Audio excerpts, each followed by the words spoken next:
There is no distinction between consciousness and awareness of objects seen either in the waking state or in a dream, just as there is no distinction between wind and movement.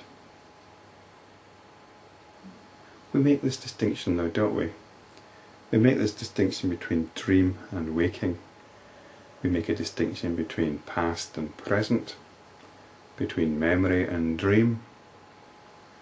We make a distinction between you and me, between one object and another. These are all results of the cognitive process.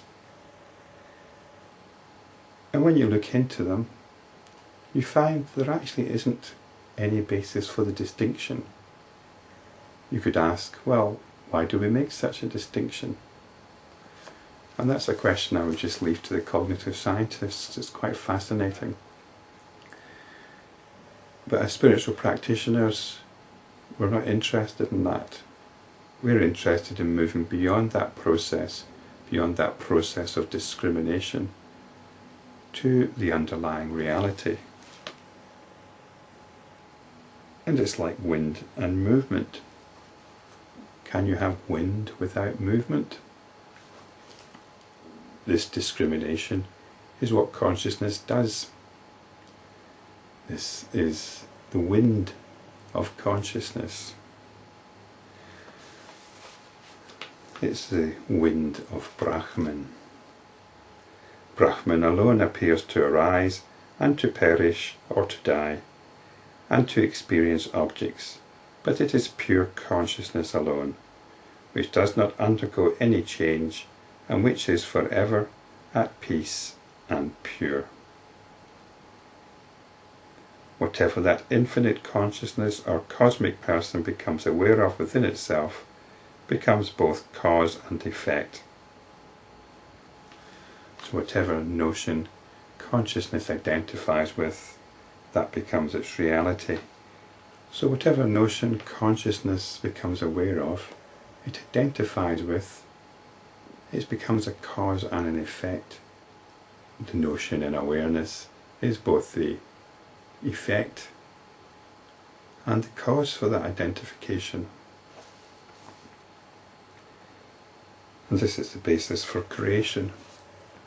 This creation is in the heart of that infinite consciousness, even as the dream is in your heart, both as the cause and effect.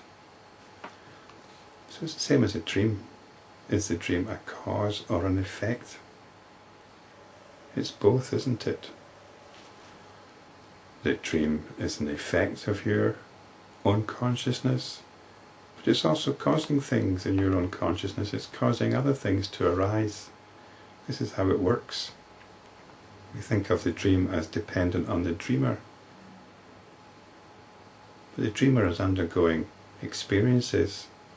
The dream is the cause of experiences for the dreamer. So the dreamer is a cause for the dream, and the dream has an effect on the dreamer.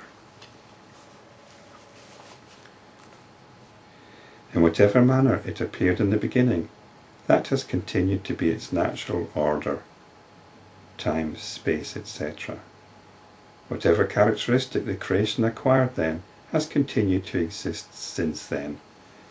So we've got our notion of creation, and it continues as such. It's like the dream.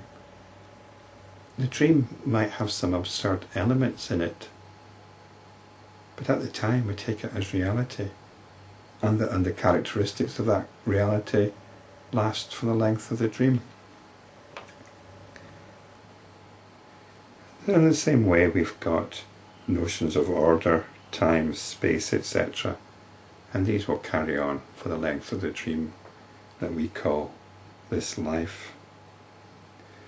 First there arises a notion or a feeling or a concept in consciousness, and then follows what is known as creation. But all this is but the amazing work of consciousness. The immeasurable space appears to have a blue colour. The immeasurable consciousness appears to exist as this creation. So it's all the amazing work of consciousness. And it's this realization we want to keep coming back to. We take the creation as a reminder of our own innate awareness. This innate awareness with respect to creation is as the colour blue to the sky.